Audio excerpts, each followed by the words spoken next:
Dimuliakanlah Allah dan Bapa kita selama-lamanya. Amin. Itu kalimat yang terakhir dari Rasul. Lalu dia menutup dengan salam. Sampaikanlah salamku kepada tiap-tiap orang kudus dalam Kristus Yesus. Salam kepadamu dari saudara-saudara yang bersama-sama dengan aku. Salam kepadamu dari segala orang kudus, khususnya dari mereka yang di istana Kaisar. Kasih karunia Tuhan Yesus Kristus menyertai rohmu. Mari kita membaca bersama. Dimuliakanlah Allah dan Bapa kita selama-lamanya. Amin. Sampaikanlah salamku kepada tiap-tiap orang kudus dalam Kristus Yesus. Salam kepadamu dari saudara-saudara yang bersama-sama dengan aku. Salam kepadamu dari segala orang kudus, khususnya dari mereka yang di istana Kaisar. Kasih karunia Tuhan Yesus Kristus menyertai rohmu. Saya membacakan untuk saudara perkataan Paulus yang terakhir sebelum ayat yang kita baca itu. Allahku akan memenuhi segala keperluanmu menurut kekayaan dan kemuliaannya dalam Kristus Yesus. Saudara-saudara, minggu yang lalu kita sudah merenungkan tentang ayat yang barusan kita baca. Kemurahan hati daripada gereja Filipi kepada Paulus di dalam kemajuan Injil. Pekerjaan Injil harus maju terus. Dan gereja Filipi bermurah hati. Ini berkaitan dengan kalimat penutup ini. Paulus menjanjikan bahwa Allah pasti akan memenuhi segala keperluan mereka.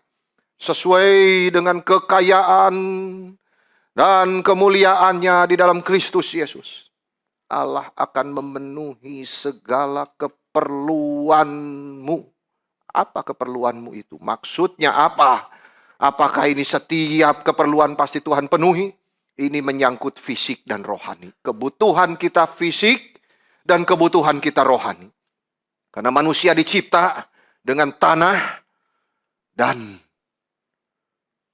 nafas hidup dari Tuhan. Saudara, jika kalau tidak ada nafas hidup, saudara melihat mayat terbaring di peti. Ya itulah. Tanah saja adanya, kembali menjadi debu. Tetapi Tuhan meniupkan nafas itu. Saudara tidak sadar atau tidak? Ini adalah nafas Tuhan. Theopneustos, kitab suci. Saudara kalau mau hidup rohaninya, harus baca dan renungkan ini. Tidak ada hal lain. Kalau makanan jasmani, breakfast, lunch, dinner setiap hari cuma untuk tubuhmu. Tetapi ini untuk jiwamu. Karena ini nafas dari Tuhan. Sesudah ditiupkan nafas itu tidak berhenti. Tuhan terus memberikan hidup di dalam firman itu. Manusia dari dua. Tanah dan kemudian ditiupkan nafas ke dalam hidung Adam. Lalu dia menjadi makhluk yang hidup. Berarti kebutuhan kita ada dua aspeknya. Fisik dan rohani. Allahku akan memenuhi kebutuhanmu itu. Baik fisik dan rohani. Terpujilah Tuhan kita. Tuhan berjanji memenuhi keduanya. Paulus menjanjikan bahwa Allah akan memenuhi kebutuhan mereka di dalam materi. Di dalam arti, saudara-saudara, bukan segala yang mereka pikir mereka perlu. Tetapi segala yang mereka benar-benar perlukan. Yaitu segala hal yang diperlukan untuk hidup mengikut Kristus. Jadi Allahku akan memenuhi segala keperluanmu, fisikmu untuk pekerjaan Tuhan. Bukan untuk keserakahan diri kita. Lebih jauh lagi bukan hanya fisik, tetapi di dalam kalimat Paulus ini Allah juga memenuhi segala kebutuhan rohani, spiritual, jiwa kita. Adam yang dihembuskan nafas hidup dari Tuhan menjadi makhluk yang bersifat rohaniah. Manusia sudah dilahirkan dengan potensi bisa percaya kepada Tuhan. Meski Tuhan tidak kelihatan. Tetapi ada satu sukacita yang mulia yang tidak terkatakan kalau di dalam kerohanian kita itu bisa melihat Allah yang hidup. Itu kuncinya saya rasa di dalam hidup kita, saudara-saudara. Apakah di tengah segala keadaan kita bisa melihat Tuhan kita hidup? Firman Tuhan berkata, arahkanlah hatimu kepadaku. matamu suka kepada jalanku. Itu firman Tuhan. Firman Tuhan benar adanya. Janji Tuhan pasti. Kita tidak meminta yang salah kepada Tuhan. Kita ingin berjalan di jalan yang benar, maka Ia akan memenuhi semua keperluan kita. Allah adalah sumber berkat. Ia sanggup memenuhi apa yang kita butuhkan. Paulus berkata, Allahku akan memenuhi segala keperluanmu menurut kekayaan dan kemuliaannya dalam Kristus Yesus. Setelah bicara hal yang luar biasa ini, langsung Paulus menyatakan apa saudara? Doksologi. Pujian kepada Allah, dimuliakanlah Allah dan Bapa kita selama-lamanya. Itu doksologi. Pujian yang keluar dari hati karena dia percaya Tuhannya hidup dan dia akan memberikan apa yang dibutuhkan oleh setiap anak-anak Tuhan. Saudara-saudara, dimuliakanlah Allah dan Bapa kita selama-lamanya. Ini adalah tanda orang yang beriman kepada Tuhan adalah memberi kemuliaan kembali kepada Tuhan. Soli Deo Gloria. Semua kemuliaan hanya bagimu Tuhan. Itu sebab saya mengajak kita merenungkan kemuliaan Allah di dalam bagian ini. Lalu yang kedua kita merenungkan di dalam persekutuan yang indah. Paulus memberikan salam-salam itu kepada orang-orang yang sudah ditebus oleh Kristus. Dan terakhir kemuliaan Allah itu dinyatakan lewat kasih karunia Tuhan Yesus Kristus. Saya mengajak kita merenung 3 hal ini. Kemuliaan Allah, persekutuan yang indah, dan kasih karunia Kristus Yesus. Marilah kita merenungkan 3 hal ini. Yang pertama, kemuliaan Allah. The glory of God. Apakah yang dimaksud dimuliakanlah Allah itu? Di dalam ayat-ayat terakhir, penutupnya Paulus sebutkan itu. Dimuliakanlah Allah Bapa kita. Kalau saudara memperhatikan di ayat sebelumnya tadi, Allahku akan memenuhi segala keperluan menurut kekayaan dan kemuliaannya. Itu ada kemuliaan juga di situ, di dalam Kristus Yesus. Kemuliaannya di dalam Kristus ini lain dengan dimuliakanlah Allah. Tetapi ada hubungannya saudara-saudara. Sama-sama kemuliaan Allah, tetapi beda di dalam pengertiannya. Yang pertama saudara, Allahku akan memenuhi segala keperluanmu menurut kemuliaan Dia. Apa artinya kemuliaan Allah di dalam Kristus itu? Itu kemuliaan yang mengungkapkan karakternya Tuhan. Saudara-saudara, maksudnya apa yang ada di dalam diri Tuhan nampak keluar. Kasihnya, bijaksananya, kebesarannya, kemuliaannya. Jadi kemuliaan Tuhan di sini adalah pernyataan dari apa yang ada di dalam diri Allah. Sehingga kemuliaan Tuhan itu nampak di dalam apapun yang Tuhan kerjakan. Dan kita hanya bisa melihat kemuliaan Tuhan itu dalam iman kita, saudara-saudara. Kalau kita merenungkan firman Tuhan, kita ingat di Perjanjian Lama. Di dalam buku ini. Di dalam Perjanjian Lama. Bagaimana Allah membelah Laut Merah. Bagaimana sungai Yordan berhenti mengalir ketika imam itu menjajakan kakinya di sungai itu. Gunung Sinai gemetar, penuh asap, kemuliaan Tuhan hadir di situ. Kemuliaannya hadir di dalam tiang api dan tiang awan yang memimpin Israel. Apakah kita bisa melihat kemuliaan Allah dengan iman kita seperti itu? Allah yang besar itu. Jika mata kita dibutakan oleh dosa, kita tidak bisa melihat kemuliaan Tuhan. Kalau kita mendengar halilintar, saudara menggelegar. Guntur, ombak di lautan. Bayangkan, gempa bumi, tsunami. Apa manusia itu, saudara? Kita dibawa untuk melihat kemuliaan Tuhan yang begitu besarnya. Allah yang maha kuasa. Paulus berkata, Allahku itu akan memenuhi kita dengan kekuatannya yang tidak habis-habis. Ia menyatakan kemuliaannya itu di dalam Kristus. Masalahnya saudara, apakah kita sungguh-sungguh percaya kepada Kristus di dalam kemuliaannya itu yang akan memenuhi kita. Ia mempunyai kemuliaan sebagai anak tunggal Bapa, penuh kasih karunia dan kebenaran. Kristus adalah pencipta segala sesuatu. Dia hadir di tiang awan itu. Dia membelah laut merah itu. Kemuliaannya sama dengan Bapa, tapi ia tidak punya tempat meletakkan kepalanya sendiri. Di dalam keberadaannya sebagai manusia, ia tidak punya kemuliaan yang istimewa itu. Tidak ada. Kemuliaan ilahinya tidak kelihatan di dunia ini. Tetapi para rasul sudah melihatnya. Gembala, Majus, semua itu melihat Kristus di dalam kemuliaan dia. Mereka melihat kemuliaan Kristus melalui iman. Ketika mereka mendengar perkataan dan melihat perbuatannya, penuh kebenaran, di situ mereka percaya kepada Yesus Kristus. Apakah kita percaya kepada Kristus yang disaksikan para rasul di dalam kitab suci? Saudara-saudara, Yesus berkata, ikutlah aku. Sangkal dirimu. Pikul salibmu setiap hari. Ikutlah aku. Setiap hari. Kita tidak mau menjadi orang-orang Kristen yang cuma tahu percaya Yesus selamat, masuk surga, tapi salibnya tidak mau. Itu bukan Kristen, saudara-saudara. Mau selamat tidak mau salib itu tidak mungkin. Itu bukan ajaran kitab suci. Sangkal diri, pikul salib, ikutlah aku. Marilah kita sungguh-sungguh mengenal Kristus. Setiap aspek kita mau diisi oleh kehadiran Kristus, saudara-saudara. Bukan hanya di pikiran kita, tapi juga dalam setiap ruang di dalam hati kita. Setiap tempat dalam jiwa diisi oleh kehadiran Kristus. Memberikan hidup, mengubah hidup. Ada pengalaman derita di dalam mengikut Yesus. Ada kesulitan air mata. Tapi kita rela tanggung demi mengikut Dia.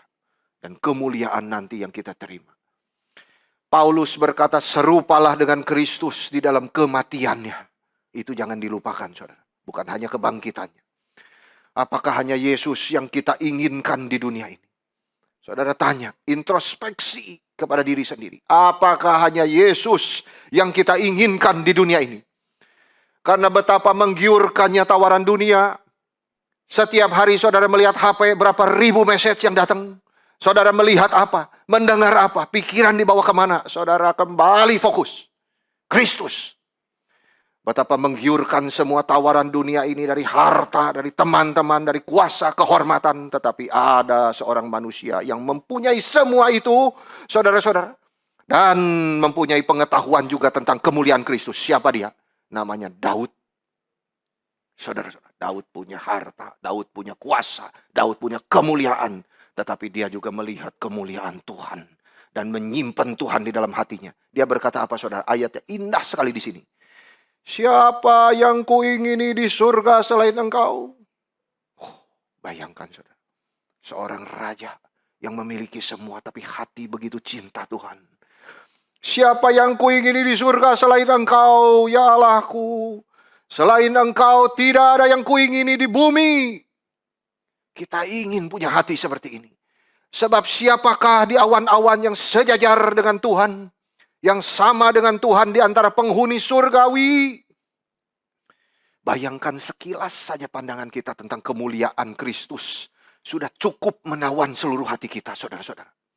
Kita harus teratur. Bagaimana kita bisa melihat kemuliaan Tuhan? Di dalam firman. Saudara, tidak ada lagi di luar. Dunia ini semuanya asasnya sudah melawan Tuhan. Hanya di dalam firman itu ada kemuliaan Tuhan. Saudara-saudara, teratur merenungkan firman Tuhan. Sehingga firman itu berdiam di dalam pikiran kita. Nah, itu Daud. Selalu merenungkan firman siang dan malam. Hatinya menjadi bijaksana, takut kepada Tuhan ada. Saudara-saudara, lalu berjalan mengikut Tuhan, melihat kemuliaannya terus bersinar meskipun di dalam penderitaan. Itu luar biasa. Saudara-saudara, setan sangat jahat. Tebuslah waktumu, ingat saudara, karena waktumu itu jahat. Waktu ini jahat. Setiap pikiran kita banyak diserongkan itu. Jangan sampai kita memberi kesempatan kepada setan untuk kita dipakai oleh dia. saudara-saudara, kembali merenungkan firman. Simpen firman di dalam otak kita. Lalu dia akan berbicara setiap kita menyimpang. No, come back. No, come back. Saudara-saudara, renungkan firman karena setan itu terus bekerja. Mengganggu kita, mengacaukan arah hidup kita. Tetapi firman membawa kita kepada arah yang jelas. Kemuliaan Tuhan. Kristus Yesus. Pandanglah Kristus. Kembalilah kepada Tuhan. Dekatkan diri saudara kepada Tuhan. Kadang kita merasa Tuhan jauh. Tuhan, kenapa jauh di dalam hidup saya? Kristus tidak ada di pikiran kita. Tetapi firman Tuhan berkata apa? Cari. Saudara-saudara, kenapa tidak mau cari? Cari Tuhan, maka dia akan ditemukan. Itu firman Tuhan. Saudara-saudara, ini pengalaman hidup rohani orang yang percaya. Memegang tangan Tuhan. Kita tahu, saudara, secara doktrinal. Oh ya, Tuhan yang memegang kita. Yes, I know. Itu firman Tuhan. Tetapi saudara, tanggung jawabmu apa? Tuhan, aku tidak mau melepaskanmu. Seperti Yakub bergumul itu. Dia pegang terus Tuhan. Aku tidak akan mau lepaskan kamu. Itu orang yang dicintai Tuhan. Saudara, teratur. Betapa sibuknya saudara. Ambil buku ini, baca. Renungkan. Doa. Teratur merenungkan firman. Saudara-saudara, Paulus berkata, segala sesuatu kuanggap rugi karena pengenalan akan Kristus Yesus. Tuhanku lebih mulia dari segalanya. Lebih mulia apa? Saudara, pengenalan akan Yesus. Kita sudah merenungkan di minggu-minggu yang lalu. Betapa hebatnya orang seperti Paulus. Kognitifnya luar biasa, saudara-saudara. Karunia dari Tuhan paling banyak di antara semua rasul. Tetapi setelah dia kenal Tuhan, saudara-saudara, pengenalan itu lebih mulia dari segalanya. Kuanggap rugi semua perbuatanku yang saleh itu, puasa, segala macam, saudara-saudara, perbuatan baik dia. Kuanggap rugi karena pengenalan akan Kristus Yesus lebih mulia dari segalanya. Orang Kristen yang sering merenungkan kemuliaan Kristus pasti jiwanya dipuaskan, disegarkan, tidak takut, tidak gelisah, tidak kecewa, saudara, tetapi ada damai di hatinya. Karena apapun yang saudara cari di dunia ini tidak berarti apa-apa dibandingkan dengan kemuliaan Kristus yang membawa berkat keselamatan. Itu yang membuat Paulus bisa berkata, apapun kuanggap rugi karena pengenalan kepada Kristus yang sudah menyelamatkanku. Saudara-saudara, itu pengalaman cahaya itu yang menjatuhkan dia di kuda. Saat hatinya jahat itu mau ke Damaskus, mau bunuhin orang Kristen itu. Mintalah pengalaman itu dari Tuhan, saudara. Bukan artinya saudara harus disinari cahaya, no. Tetapi cahaya firman ini. Ketika saudara membaca, Tuhan, yes I know. Saya orang berdosa yang lemah. Ampuni aku Tuhan. Aku mau melihat kemuliaan-Mu, mengikut Engkau. Ampunilah aku. Itu cahaya surga yang menyeri hati kita yang jahat. Saudara-saudara, jikalau kita terus-menerus merenungkan itu, maka tidak ada lain. Kemuliaan Kristus yang membawa berkat keselamatan itu lewat firman. Saudara-saudara, kita yang harusnya mati di neraka, dibawa untuk melihat keindahan Kristus. Kemuliaan Kristus, meski di dalam dunia sementara ini. Pandanglah Kristus. Itu sebab di ayat yang kita baca hari ini, dimuliakanlah Allah Bapa kita.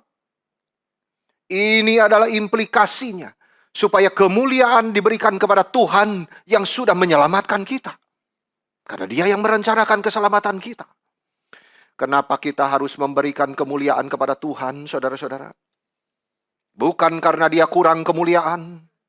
Dia sudah sempurna adanya. Allah begitu agung dan mulia, sempurna di dalam kemuliaan dia. Tetapi kenapa Paulus berkata, muliakanlah Allah dan Bapa kita? Berarti Paulus memikirkan kemuliaan di dalam pengertian yang lain. Saudara-saudara, apa itu? Kemuliaan yang berarti pujian. Dimuliakanlah Allah dan Bapa kita. Terpujilah Allah dan Bapa kita. Jiwa kita diangkat memuji Tuhan setiap hari. Kita sering berkata, aku mau hidup memuliakan Tuhan. Apa sih itu memuliakan Tuhan? Ya itu artinya aku mau memuji Tuhan. Yang memberikan, yang menciptakan aku, yang menyelamatkan aku, yang menebus, memberikan kehendaknya kepadaku. Kenapa saudara-saudara? Itu intinya karena kita itu orang berdosa. Sadarilah itu. Kita tidak ada sombong, saudara-saudara. Tidak ada. Kita semua orang lemah. Termasuk saya sendiri. Orang lemah, orang berdosa, saudara-saudara. Yang tidak ada kontribusi apapun di dalam perbuatan kita. Tidak ada apapun di dalam perbuatan kita bisa menyebabkan kita itu dikenan Tuhan lalu diselamatkan. No. Saudara-saudara, kita adalah orang berdosa yang sudah mati. Yang tidak ada kontribusi apapun untuk keselamatan kita. Tetapi Tuhan kasihan kepada kita. Lalu Dia berkenan menyelamatkan kita. Dia telah memilih kita dari ribuan miliaran manusia yang sedang berjalan menuju kebinasaan. Tuhan memilih. Bersyukurkah saudara? Dia berkenan menyelamatkan kita. Dia memilih kita, darah Kristus menebus kita. Itu sebab memang Dialah satu-satunya yang layak menerima doksologi itu. Puji-pujian sampai selama-lamanya. Allah dan Bapa kita. Hidup seorang Kristen yang beriman selalu ditandai dengan ini, saudara. Soli Deo Gloria. Selalu ditandai dengan satu prinsip di dalam hidupnya, yaitu mengembalikan kemuliaan kepada Tuhan. Tidak ada yang tidak senang dipuji.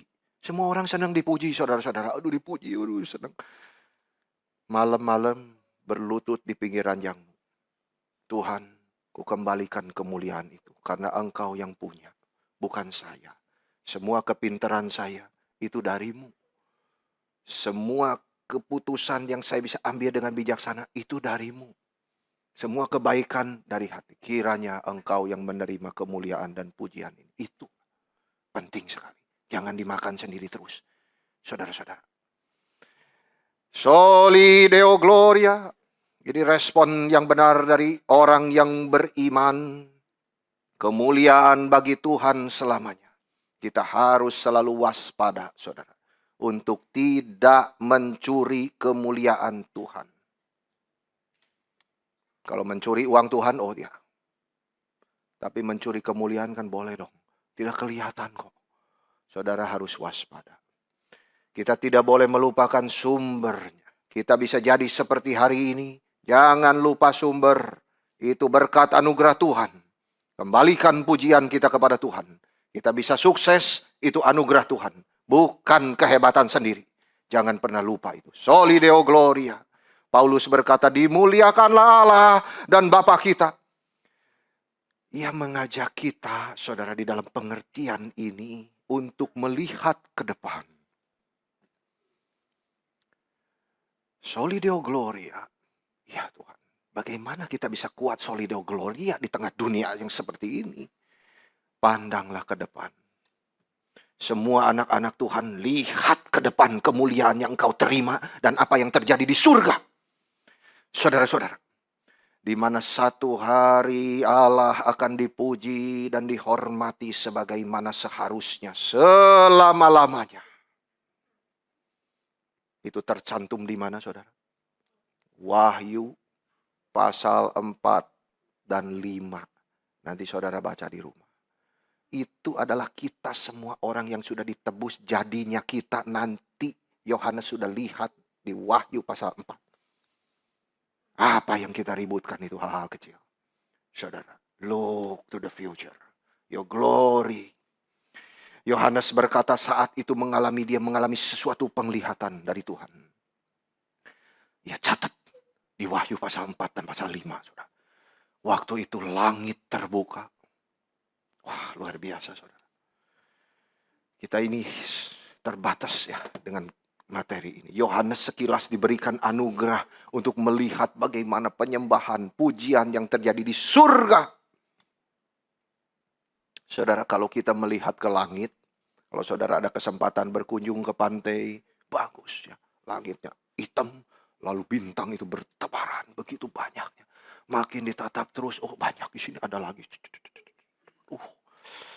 Luar biasanya. Saudara-saudara, kemuliaan Tuhan itu paling indah, tetapi hanya itu saja. Ya terbatas hanya itu saja, saudara-saudara. Tetapi kalau langit itu dibuka oleh Tuhan, maka kita akan melihat kemuliaan Allah itu. Nah, itu yang disaksikan Yohanes. Dia bukan hanya melihat langit seperti kita, bukan. Langitnya dibuka oleh Tuhan. Itu yang disaksikan juga oleh Stefanus, saudara, saat dia dilempari batu, sudah mau mati. Dia melihat langit dibuka oleh Tuhan. Dan dia melihat anak manusia berdiri di sebelah kanan Allah. Begitu mulia dan glori. Dia tidak takut mati lagi. Dia sudah melihat kemuliaan itu yang akan dia terima. Dan kemuliaan Allah begitu besarnya. Saudara-saudara, marilah kita melihat dengan iman. Tuhan selalu ada menyertai kita.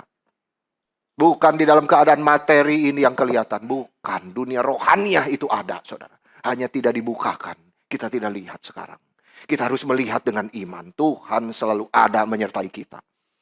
Itu sebabnya jangan terus bersungut-sungut. Kita harus belajar bersyukur kepada Tuhan. Karena itu memang seharusnya begitu, saudara-saudara, hidup orang Kristen. Coba lihat jadinya apa kita nanti. Di Wahyu 4 itu kita semua diwakilkan oleh 24 tua-tua. Itu perwakilan semua orang Kristen yang sudah ditebus darah Kristus. Mereka pakai jubah putih, mahkota emas. Saudara-saudara, itu sudah dicuci dosanya oleh darah Kristus. Dan kita pakai mahkota emas itu menandakan kita memerintah bersama dengan Kristus di surga. Coba lihat apa yang akan kita kerjakan di surga nanti, saudara. Seluruh umat yang sudah ditebus oleh darah Kristus yang digambarkan dengan 24 tua-tua itu memuliakan Tuhan selama-lamanya. Bersama dengan para malaikat. Kita semua bersama dengan para malaikat kudus memuji Tuhan selama-lamanya. Kita semua bukan hanya memuji dengan mulut, tersungkur. Itu digambarkan di Wahyu, semua tersungkur. Sujud menyembah kepada anak domba yang duduk di atas tahta itu. Yaitu Yesus Kristus, juru selamat kita. Aduh, saudara-saudara, kemuliaan itulah yang akan kita kerjakan nanti. Itu yang menyebabkan kita bisa memuji Tuhan soli Deo gloria di tengah dunia yang banyak tekanan.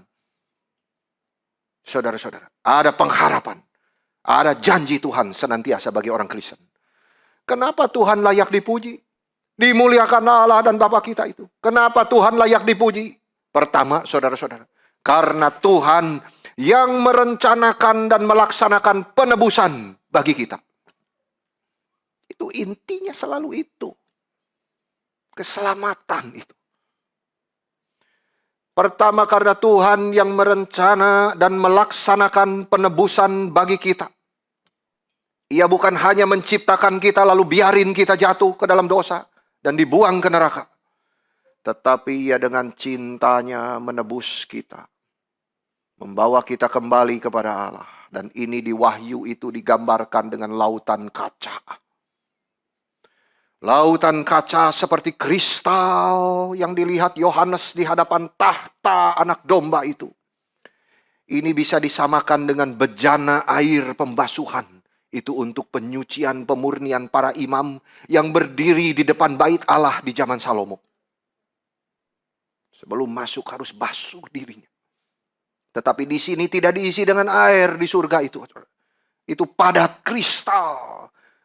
Berubah menjadi kristal. Kenapa, saudara? Karena berkat yang besar dari karya Kristus itu. Penebusan Tuhan. Sekarang tidak perlu lagi pembasuhan untuk dosa. Di surga semua orang yang sudah ditebus tidak bisa berdosa lagi di surga. Puji Tuhan, saudara-saudara. 4 makhluk hidup yang mewakili malaikat kudus itu berdiri di dekat kristal bejana itu. Mereka menyanyi, kudus, kudus, kuduslah Tuhan Allah yang Maha Kuasa. Yang sudah ada dan yang akan datang. Kudus, kudus, kuduslah Tuhan. Itu yang pertama. Kedua, saudara. Tuhan memang layak dipuji karena apa? karena dia berkedudukan sebagai raja. Di sini seluruh pemikiran tentang kerajaan di Israel disimpulkan dengan Tuhan sebagai raja. Itu dituliskan di Wahyu. Singa dari suku Yehuda sebagai pewaris takhta Daud selama-lamanya. Saudara-saudara, semua kita di surga akan memuji raja kita. Di Wahyu 4 ayat 11 bunyinya begini. Ya Tuhan dan Allah kami, Engkau layak menerima puji-pujian dan hormat dan kuasa. Sebab Engkau telah menciptakan segala sesuatu. Dan oleh karena kehendak-Mu semuanya itu ada dan diciptakan. Dan setelah Kristus membuka gulungan nubuat itu terakhir kalinya, seluruh ciptaan itu berseru bagi Dia yang duduk di atas tahta. Dan bagi Anak Domba adalah puji-pujian, hormat, dan kemuliaan dan kuasa sampai selama-lamanya. Lalu tua-tua itu dan para malaikat berkata, amin. Dan sujud menyembah kepada Dia yang hidup dan memerintah selama-lamanya. Saudara-saudara, tiada terkira kemuliaan yang akan kita terima di surga. Dan tiada terkira kemuliaan Tuhan kita Yesus Kristus yang layak menerima segala pujian, hormat, dan kemuliaan itu. Ketika Paulus berkata, dimuliakanlah Allah dan Bapa kita selama-lamanya. Disitulah dia menutup suratnya kepada gereja Filipi. Dan di pikirannya, dia menantikan hari itu. Hari di mana Tuhan akan dipuji dengan cara ini. Dan ketika semua pujian, kehormatan, kemuliaan diberikan kepada Tuhan Yesus Kristus, yang di hadapannya semua lutut harus bertelut. Itulah yang menyebabkan Paulus selalu menulis, bersukacitalah di dalam Tuhan. Bersukacitalah di dalam Tuhan. Itu kekuatan dia. Dengan imannya yang menembus kegelapan itu. Dia melihat Tuhan dimuliakan di surga. Dan dia yang sedang memuliakan seluruh ciptaan. Satu kebahagiaan besar, saudara-saudara. Jika kita yang masih berada di dunia ini bisa melihat kemuliaan Tuhan. Dan memuji Dia bagaimana seharusnya. Di dalam kesulitan tetap bisa tenang. Hatinya tidak gelisah. Tetapi penuh istirahat dan damai. Karena kita melihat kemuliaan di dalam pimpinan Tuhan. Kita melihat kemuliaan Tuhan di dalam bijaksana Tuhan. Kita melihat pimpinan Tuhan yang mencukupkan kita di dalam kebutuhan kita mengerjakan kehendak-Nya. Sampai akhir kita bersyukur kepada Tuhan. Yang kedua, saudara-saudara, selain kemuliaan Allah, kita melihat di dalam bagian ini adalah persekutuan orang-orang yang mengerjakan kehendak Tuhan. Salam kepada orang-orang kudus. Salam kepada orang-orang kudus. Setelah bicara kemuliaan Allah, Paulus bicarakan penyataan dari kemuliaan itu bagi gereja. Paulus bilang begini, sampaikanlah salamku kepada tiap-tiap orang kudus dalam Kristus Yesus. Dia waktu nulis begini, dia tahu Yudia Sintike itu sedang berantem. Dia tahu. Tetapi dia tetap tuliskan, tiap-tiap orang kudus di dalam Kristus Yesus. Waktu dia menuliskan orang-orang kudus di dalam Kristus Yesus, dia tahu ada orang yang begitu tidak beres di dalam seksnya di gereja Korintus. Dia tahu. Tetapi dia tetap panggil orang-orang kudus di dalam Kristus Yesus. Salamku kepadamu dari saudara-saudara yang bersama-sama dengan aku. Salam kepadamu dari segala orang kudus, khususnya dari mereka yang di istana Kaisar. Mari kita melihat bagian ini, saudara-saudara. Salam yang pendek dibandingkan dengan surat-surat yang lain. Ini pikiran Paulus tertuju kepada 4 kelompok orang percaya yang berbeda, saudara-saudara. Yang pertama adalah orang-orang Kristen di Filipi. Ya tidak banyak saat itu, saudara. Belum tentu ada lebih dari 10. Ya mungkin belasan bisa terjadi saat Paulus menulis surat ini.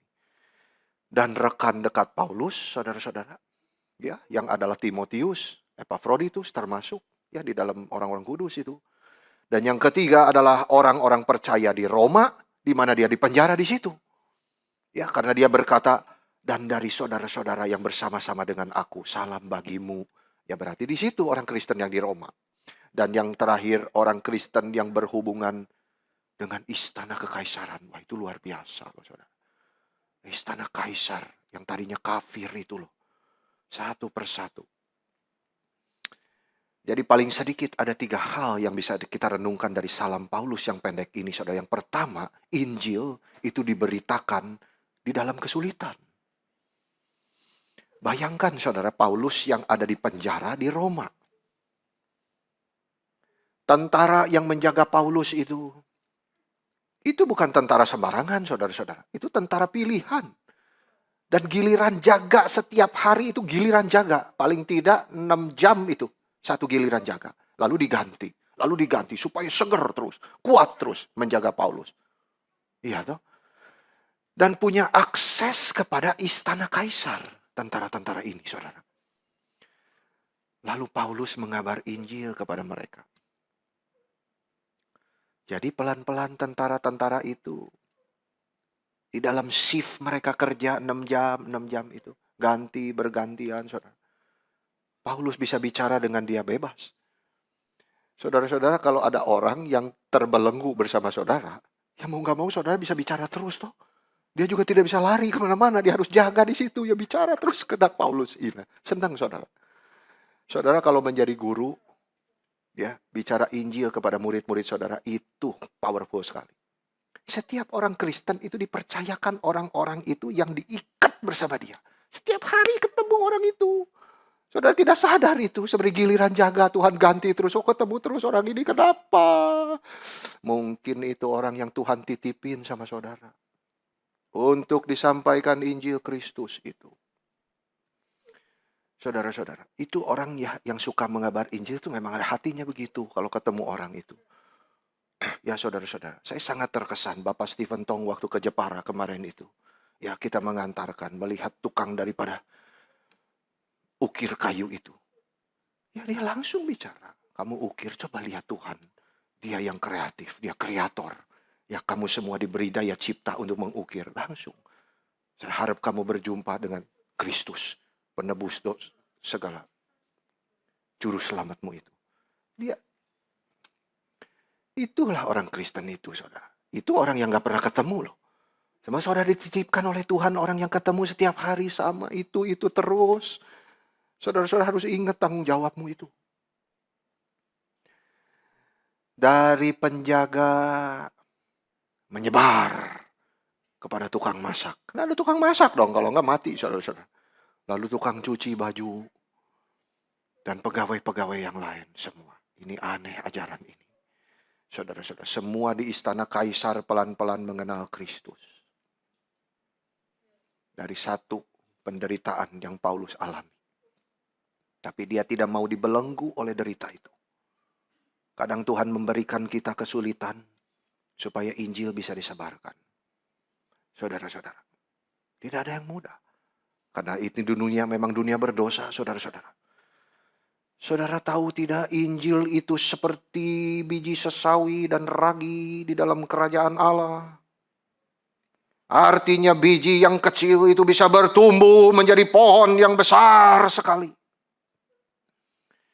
Lalu ragi yang sedikit itu berkembang menjadi roti yang besar. Dari satu perjuangan Paulus itu. Mulai dari satu penjaga. Saudara-saudara, jangan kita putus asa karena penginjilan itu bukan kuasa kita. Tapi Roh Kudus yang memberikan kita kuasa. Iya toh? Kita bicara ribuan kata tanpa kuasa Roh Kudus itu tidak ada artinya. Kita bicara satu kata. Tuhan Yesus mencintaimu. Roh bekerja. Percaya. Itu saja. Jesus loves you. Saudara-saudara, ini menjadi introspeksi kita. Kita bukan mengumbar pengetahuan ketika menginjili. Tidak ada itu. Tidak ada orang dimenangkan karena perdebatan. Orang dimenangkan cinta Tuhan yang menyentuh hidupnya. Kembalilah kepada Tuhan, engkau orang berdosa. Tetapi saudara, kuncinya kita harus taat menjadi saksi Tuhan. bagi mereka yang Tuhan titipkan. Dari satu jadi dua. Orang itu sendiri yang sebarin ke orang lain, saudara. Tetapi Tuhan yang bekerja intinya. Yang satu tadi sudah bicara ke temannya tukang masak di istana. Inilah mengapa orang-orang kudus bisa ada di sekitar istana kaisar. Saudara, seringkali Tuhan memberi kita kesulitan, penderitaan untuk kita boleh menjadi saksi Dia. Cari kesempatan di dalam itu. Jangan dikalahkan oleh kedagingan sehingga akhirnya hidup saudara menjadi sandungan bagi orang lain. Tetapi minta Tuhan kekuatan seperti Paulus. Di dalam keadaan penjara pun tetap bisa dipakai menjadi saksi Tuhan. Berkat bagi orang lain. Terpujilah Tuhan kita. Yang kedua, saudara-saudara, selain Injil diberitakan di dalam kesulitan. Yang kedua, di dalam salam ini kita melihat apa, saudara? Paulus memberikan salam ini kepada orang-orang kudus di dalam Kristus. Ini bicara Kristus yang memberikan dirinya sendiri bagi gereja. Kristus yang memberikan dirinya bagi gereja. Paulus memberi salam kepada semua orang kudus semuanya. Orang-orang kudus itu bukan superhero di dalam iman. Sehingga kita terus melihat itu. Lalu ketika dia ada kelemahan lalu kita menghina dan mengabaikan. Tidak, saudara. Orang-orang kudus bukan superhero di dalam iman. Mereka adalah orang-orang yang diberikan anugerah oleh Tuhan. Diberi hidup kekal di dalam Kristus. Melalui kematian Kristus di atas kayu salib. Orang-orang percaya itu dipisahkan untuk Tuhan. Untuk dijadikan suci. Setiap orang kudus dipisahkan dari dosa untuk Tuhan. Melalui iman di dalam Kristus. Itu orang kudus di dalam Kristus. Agar apa, saudara? Supaya hati kita melimpah dengan hormat dan ucapan syukur kepada Tuhan. Meskipun Paulus terpisah dengan gereja Filipi itu, saudara, cukup jauh. Ya, dari Roma ke Filipi itu sekitar 1.300 km. Saudara-saudara, itu 3 kali jarak dari Semarang ke Jakarta. Ya kira-kira, saudara. Tetapi hati mereka tetap dipersatukan. Tidak diganggu oleh jarak. Salam, meskipun gereja Filipi mengalami kesulitan dan di Roma, Paulus juga mengalami hal yang sama di penjara, dihina, dibuang. Tetapi mereka mencintai Tuhan yang sudah memberikan dirinya bagi mereka. Paulus sadar mereka adalah orang-orang yang dikasihi Allah. Nah ini saudara. Paulus tahu bahwa saudara-saudara yang adalah orang-orang lemah di dalam Kristus ini, Yudea Sintike yang berantem, orang Korintus yang tidak beres itu. Saudara-saudara, mereka adalah orang yang dikasihi Allah sama seperti Allah mengasihi aku. Satu hari mereka semua akan bergabung di dalam paduan suara surgawi yang agung itu. Menyanyikan doksologi bagi Allah. Dan Paulus sangat bersuka cita bahwa mereka satu hari akan memuliakan Tuhan sebagaimana seharusnya. Di dalam proses pengudusan terus di dalam dunia ini.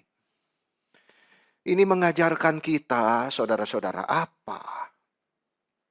Melihat setiap saudara kita, orang Kristen, itu orang-orang yang dikasihi Tuhan.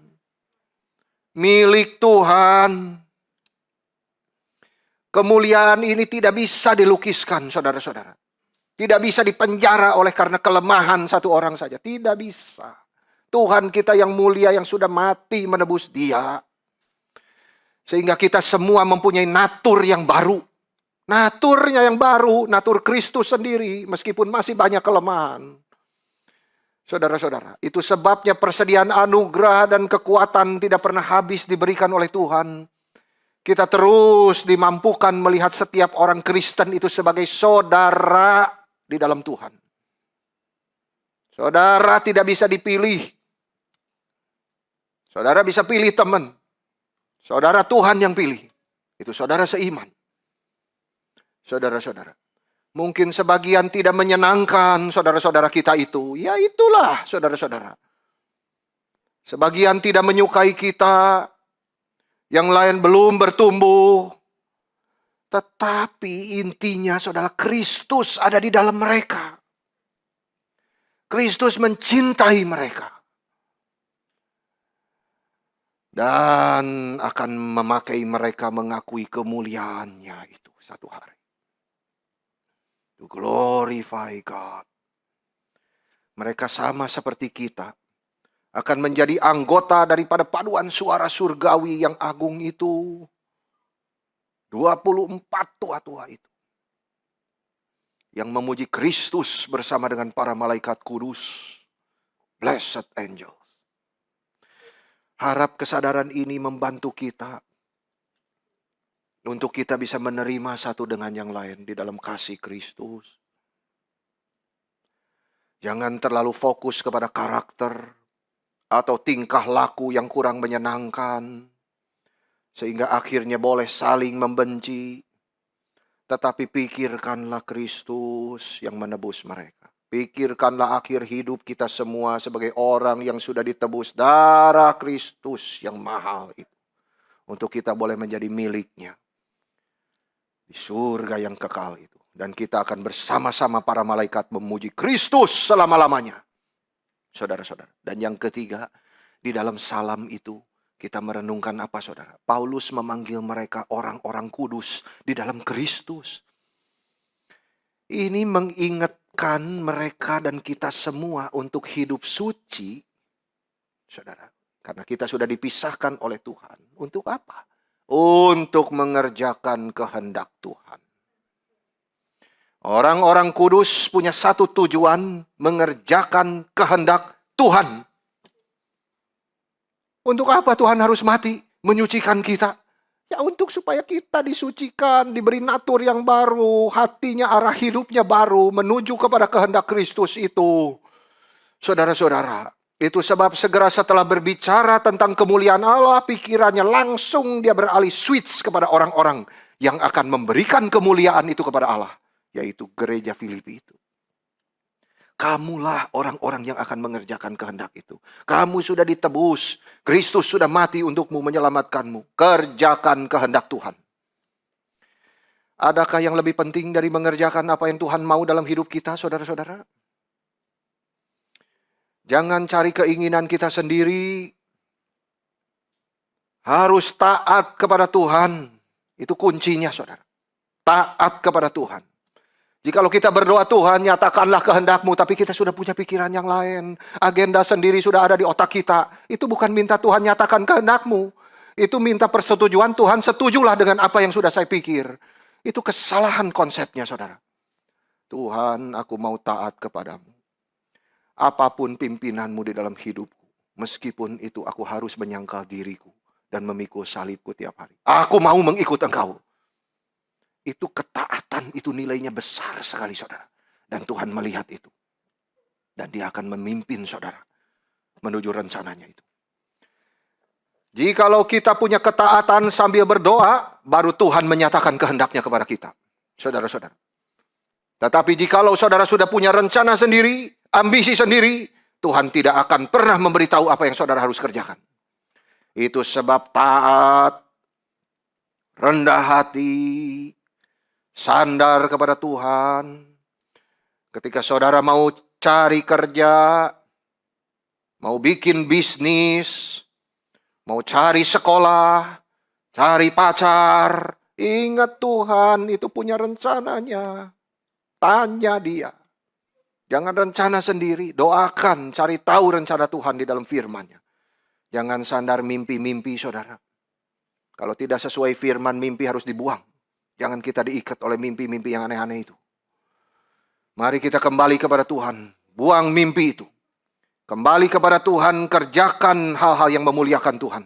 Kerjakan segala sesuatu faedah bagi orang lain. Itulah mengerjakan kehendak Tuhan. Yang terakhir saudara, yang akan kita bahas selain kemuliaan Tuhan yang dinyatakan. Di dalam juga persekutuan orang-orang kudus yang sudah ditebus untuk mengerjakan kehendak Tuhan. Lalu kasih karunia Kristus. Ini saudara ayat terakhir di dalam surat Filipi begitu indahnya berbunyi begini. Kasih karunia Tuhan Yesus Kristus menyertai rohmu. Betapa pentingnya kerohanian kita. Kasih karunia Tuhan kita Yesus Kristus. Apa artinya, saudara? Kasih karunia Tuhan, the grace of our Lord. Tidak ada yang lebih penting yang Paulus bisa gunakan untuk menutup suratnya. Begitu pentingnya surat itu, kasih karunia. Dia tutup the grace of God. Kemuliaan Tuhan yang begitu besar itu dinyatakan di dalam anugerah, saudara. Di dalam Kristus. Meski kita sering malas merenungkan hal-hal surgawi, Tuhan tetap bersabar kepada kita. Agar kita terus boleh bertumbuh, belajar, mencari Dia dengan segenap hati kita. Anugerahnya diberikan supaya kita kembali kepada Tuhan. Saudara, kalau kita peka, membaca seluruh kitab suci, coba saudara membaca seluruh kitab suci. Apa yang kita temukan di situ, saudara? Kekristenan itu dari awal sampai akhir bicara kasih karunia, anugerah, sola gratia. Semuanya anugerah Tuhan itu. Anugerah Tuhan yang begitu besar. Satu kemurahan hati Allah yang tidak pantas untuk manusia. Itu anugerah. Itu sebenarnya tidak pantas diberikan kepada manusia. Tapi Dia berikan. Tidak ada syaratnya. Firman Tuhan bilang ketika kamu masih berdosa, hatimu masih jahat dan gelap, itu aku mati bagimu. Saudara-saudara, itu anugerah yang terlalu besar. Yang tidak layak kita terima. Apakah kita pantas mendapat sesuatu dari Tuhan? Saudara-saudara, apakah kita pikir dengan sombongnya kita layak menerima hidup? Atau kesehatan? Atau kebahagiaan? Apakah kita pantas, saudara, menerima karunia Roh Kudus dan pemeliharaannya di dalam hidup kita sehari-hari? Kita tidak pantas menerima apapun, saudara. Apa kebaikan dalam diri kita? Tidak ada. Kita telah lari dari Tuhan. Dan tetap saja bahkan setelah kita dilahirkan kembali, kita sering juga lari dari Tuhan. Jauh dari Tuhan. Malas merenungkan hal-hal yang rohani. Tetapi ketika kita jauh dari Dia, Tuhan datang kepada kita. Saudara-saudara, kasih Tuhan menggapai hati kita. Dia telah mati bagi kita. Untuk dosa kita. Ia bangkit untuk pembenaran kita. Dan sekarang Ia hidup untuk kembali masuk di dalam hidup orang-orang yang percaya kepada Dia. Memimpin mereka hidup di dalam kekudusan. Tuhan mengasihi kita, saudara-saudara. Dan akan mengasihi kita selamanya. Itulah kasih karunia. Anugerah. Itulah yang menjadi jantungnya di dalam Injil. Saudara, ketika mengabar Injil, apa yang saudara beritakan itu? Cinta kasih Tuhan.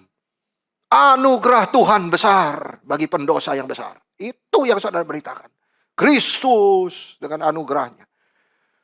Saudara-saudara, Paulus tidak hanya menyebut kata kasih karunia. Tetapi ia juga menyebut Tuhan Yesus Kristus. Kasih karunia Tuhan Yesus Kristus. Ini sangat penting. Karena hanya melalui Tuhan Yesus Kristus kita boleh mengenal kasih karunia Allah dan terus mengalaminya. Faktanya hanya melalui Kristus kita mengalami berkat rohani. Nama Tuhan Yesus Kristus seringkali terus disebutkan di dalam surat ini. Surat Paulus selalu dimulai dengan nama Yesus, diakhiri dengan nama Yesus. Penyebutan terus juru selamat saja sudah luar biasa, saudara-saudara. Lebih dari 40 kali tersimpan di dalam surat Filipi yang singkat itu. Kristus Yesus. Artinya, saudara, rata-rata sekitar sekali di dalam setiap 2-3 ayat. Nama itu muncul. Tuhan Yesus Kristus. Bukan saja di surat Filipi, tapi seluruh surat-surat perjanjian baru. Apa yang disampaikan Paulus itu, saudara, apa intinya? Itu bukan apa. Berkat-berkat bukan, tetapi siapa yang harus kita lihat. Saudara, suatu pribadi. Kristus itu pribadi. Kristus Yesus Tuhan. Semua mengenai Kristus Yesus. Itulah hidup kita seharusnya. Yang berfokus kepada Kristus, memuliakan Dia.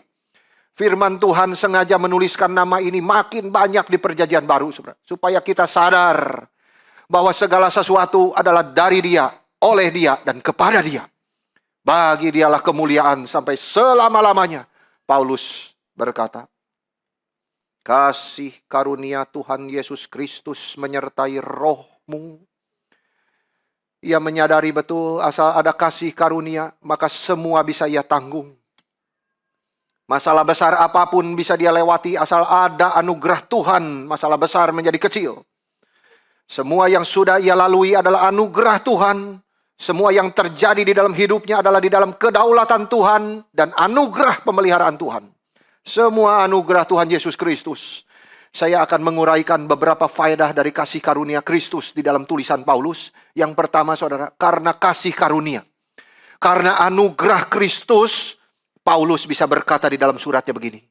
Bagiku hidup adalah Kristus. Mati adalah keuntungan. Itu karena anugerah Tuhan. Ketika gereja Filipi mendengar perkataan ini dibacakan, hidup adalah Kristus, mati adalah keuntungan, itu pengaruhnya sangat besar kepada mereka. Untuk mereka sama seperti Paulus sendiri, berani menderita untuk Kristus. Dan bersuka cita memikul salib mereka setiap hari. Itu sebabnya saudara-saudara, hidup adalah Kristus. Itu bukan satu pencapaian rohani. Tetapi itu adalah satu komitmen di dalam hidup. Saudara, saya mau mati bagi Tuhan, itu gampang. Hidup bagi Tuhan itu susah. Saudara, komitmen hidup kita.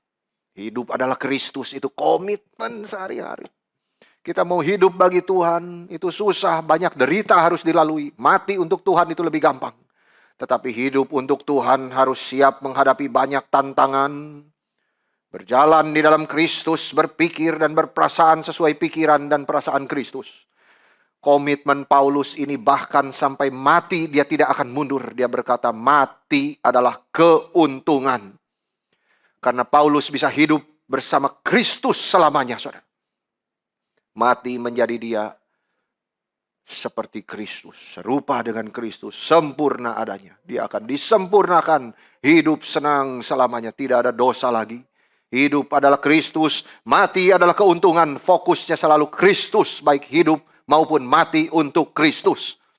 Paulus berkata hidup adalah Kristus, mati adalah keuntungan. Berarti hidup untuk Tuhan, mati juga untuk Tuhan. Itu sebab jangan simpan banyak dosa. Saudara-saudara, setiap hari harus belajar mengakui dosa. Simpan banyak dosa di saat terakhir mau mati, kita tidak mau taat Tuhan, saudara. Gemeter saat mau mati, tidak rela mati. Saudara-saudara, bisakah kita nanti saat mau mati berkata yang sama seperti Paulus? Saya sudah hidup untuk Kristus. Sekarang mati adalah keuntunganku. Karena aku bertemu dengan Dia, penebus kekasih jiwaku. Bisakah kita bicara begitu di ranjang kematian kita? Bisa. Anugerah Kristus akan memampukan kita. Jangan simpan dosa.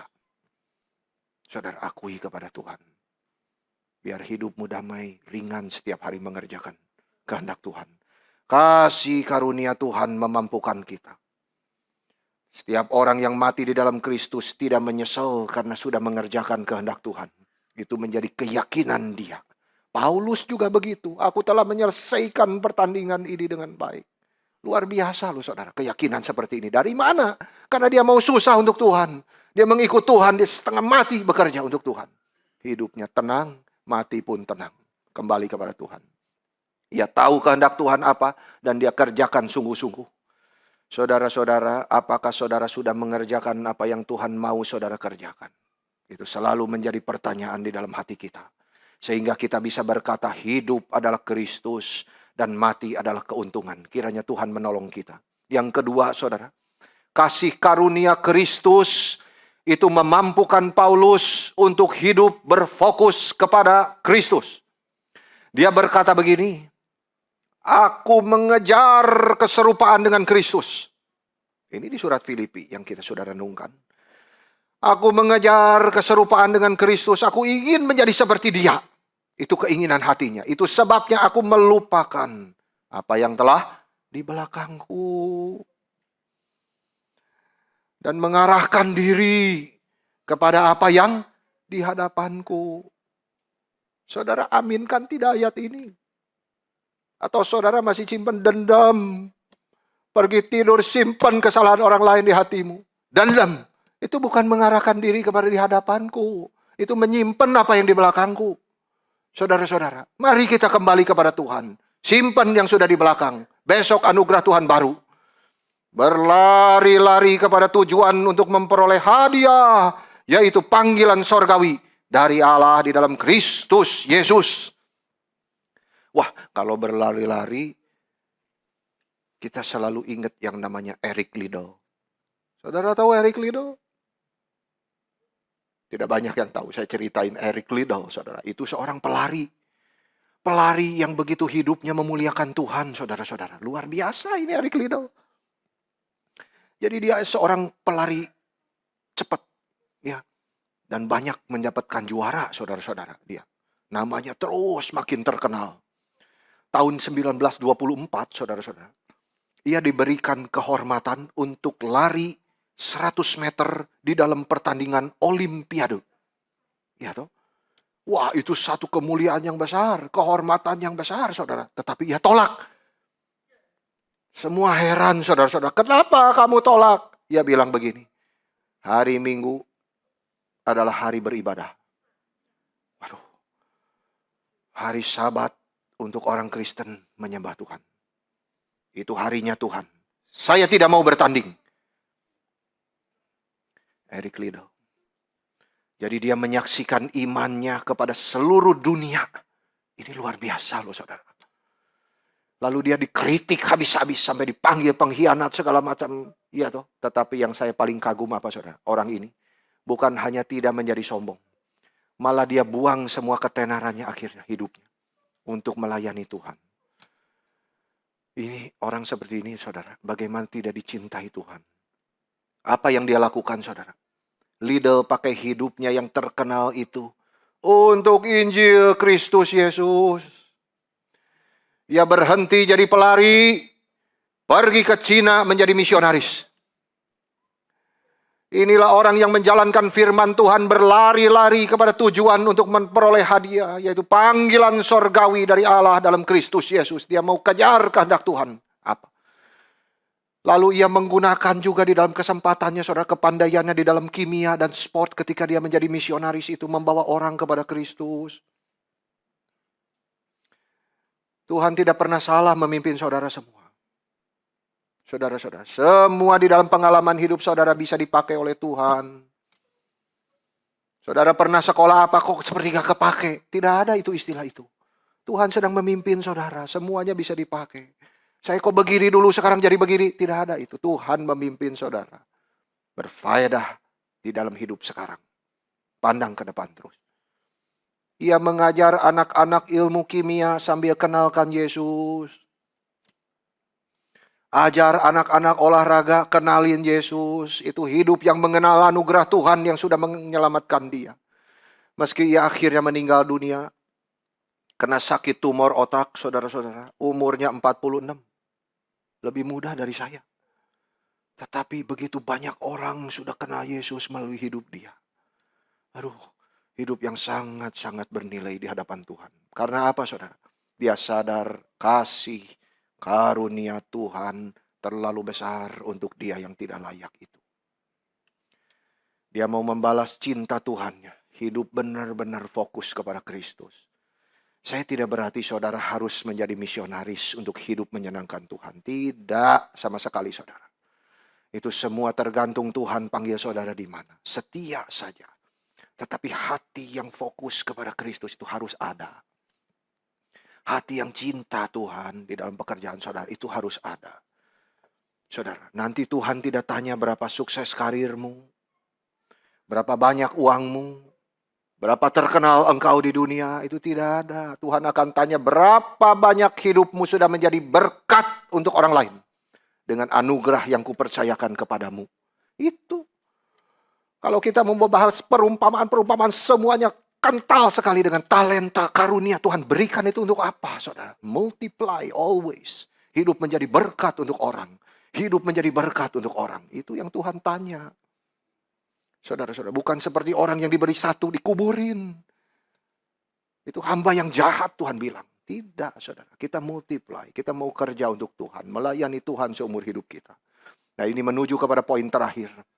Kasih karunia Kristus membuat Paulus itu berkata, bersukacitalah dalam Tuhan. Dia berkata 2 kali di dalam surat ini, saudara. Bersukacitalah dalam Tuhan. Kukatakan sekali lagi, bersukacitalah di dalam Tuhan. Tuhan tidak mau kita hidup dalam kekhawatiran, saudara. Kecemasan, ketakutan. Tuhan ingin kita bersukacita. Tuhan tahu kita banyak kesulitan. Kita mungkin menghadapi masalah, tekanan, saudara. Atau kita mungkin sakit keras. Ketika gereja Filipi itu bersekutu bersama di dalam Kristus, saudara. Mereka bersekutu di dalam Injil. Itu mereka bukannya happy-happy, tidak, saudara. Mereka ada kesusahan, ada air mata, ada kemiskinan, aniaya. Karena mereka berbagian di dalam penderitaan Kristus. Tidak pernah lepas dari Kristus. Firman Tuhan berkata menjadi orang Kristen adalah menjadi orang yang menghadapi tantangan, kesulitan, bahkan penganiayaan. Berani di dalam Kristus. Kita memiliki kemenangan di dalam hati kita, saudara. Ini yang menghasilkan sukacita. Kita mempunyai pengharapan. Ini yang menghasilkan sukacita. Itu sebab akhirnya Paulus dengan yakin berkata di akhir surat, segala perkara dapat kutanggung di dalam Dia yang memberi kekuatan kepadaku. Dan Allahku akan memenuhi segala keperluanmu menurut kekayaan dan kemuliaannya dalam Kristus Yesus. Dimuliakanlah Allah dan Bapa kita selama-lamanya. Saudara, banyak hal kita bisa syukuri dalam hidup kita. Semua karena kasih karunia Tuhan. Kalau kita kurang bersyukur, itu karena kita tidak pernah menghitung berkat Tuhan. Kita mengabaikan semua kebaikan Tuhan di dalam hidup kita. Tapi kalau kita mendapat kesulitan, maka kita langsung marah-marah kepada Tuhan. Ini tidak benar, saudara-saudara. Kita harus belajar bersyukur kepada Tuhan. Anugerah Tuhan tiada habisnya bagi kita. Saudara, ingat tidak lagu Amazing Grace? Sangat besar anugerahmu, memberi aku selamat. Hilanglah jiwaku dulu di jalan yang sesat. Sederhana sekali. Tetapi ini ditulis dari pertobatan John Newton. Seorang yang menyadari dirinya buta dan terhilang. Syair itu kemudian diberikan sesuatu melodi yang indah di dalam dan menjadi sebuah lagu yang sudah memberkati jutaan orang Kristen. Lagu sederhana tapi sangat menyentuh jiwa manusia. Newton adalah bekas seorang pelaut yang menjual budak, saudara. Tetapi satu hari di dalam kedaulatan Tuhan, Tuhan mengirimkan ombak yang besar, badai yang besar. Dan dia begitu ketakutan mati di laut saat badai itu. Dia berdoa, lalu Tuhan menyelamatkan dia. Itu sebab dia ingat anugerah Tuhan itu. Kepada pendosa seperti dia. Sama seperti cahaya itu kepada Paulus. Semua selalu ada aspek itu. Hidupnya terus dipenuhi anugerah Tuhan. Sampai saat sudah tua mau mati dia berkata ini, saudara. Ingatanku sudah mulai hilang. Tapi saya ingat dua hal. Saya adalah seorang pendosa besar. Dan yang kedua, Kristus adalah juru selamat yang besar.